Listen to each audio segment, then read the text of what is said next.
Gauntlet 2 is another one of those Game Boy games I was completely addicted to as a kid. I'd never played or even heard of the original Gauntlet game, so this was my first time playing that kind of top-down adventure game. Basically, you can choose between 4 characters: Wizard, Valkyrie, Elf, or Warrior. Each of them has their own specific thing. Wizard shoots fireballs. I'm guessing they're fireballs.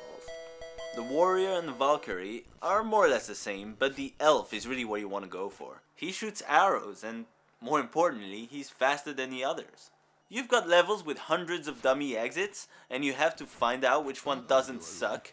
You've got levels where the exits move. You've got levels where the walls are invisible. Oh, and some levels are just endless loops of the same corridor. And, as if that wasn't hard enough, the enemies you face are terrifying.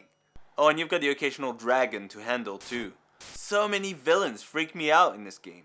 These little guys, those ghost things that just look like viruses, those weird lion heads, but the ones that really used to scare me were Death, the Blobs, and It. Just thinking about them brings back food I ate in the 90s.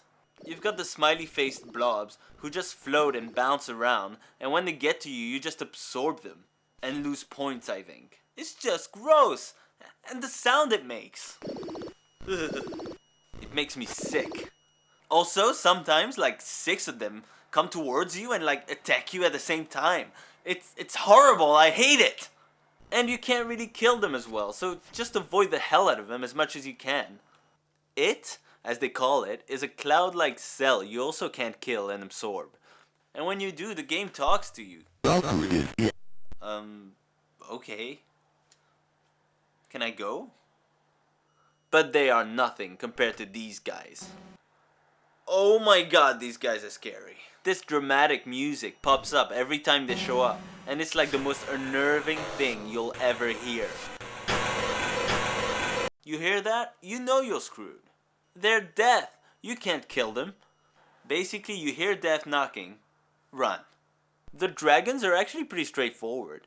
They can be startling when you don't expect them to be somewhere and you just bump into them. That's pretty scary. But if you just get far enough and keep shooting, even if they're not in the frame, they still take damage and die eventually. Just take your time because you don't want to shoot the pickups it leaves behind when it dies, because they're usually awesome. I've not seen such bravery. So many times I've killed the dragon, but I shot some potion or whatever. Just be careful. Warrior now has extra shot power. Speaking of pickups, you've got some weird ones here. Like these, which look like corpses, but are actually good to take. Maybe they're food. You've got potions, which shouldn't be mistaken with poison, which you'll pick up by mistake once in a while. There's pickups that make you invisible, some that don't make you invisible. You name it, it's there. It's mostly keys and those square things though. Gauntlet 2 is a great game. One of my favorites. Still is to this day. Every time you play, you get a different experience. It's instantly addictive. You want to get as far as possible, and chances are your batteries will run out before you reach the end. Unless you figure out where all the shortcuts are, and there are some. The game feels endless, in a good way.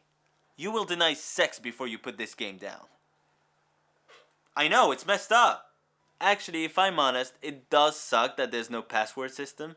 I once got so far but had to turn the game off. It was heartbreaking. There are other decent versions of the game on different consoles, so check them out. But this is the one I grew up with. You know, this is the one I can actually recommend. So, yeah, check that one out. Great stuff.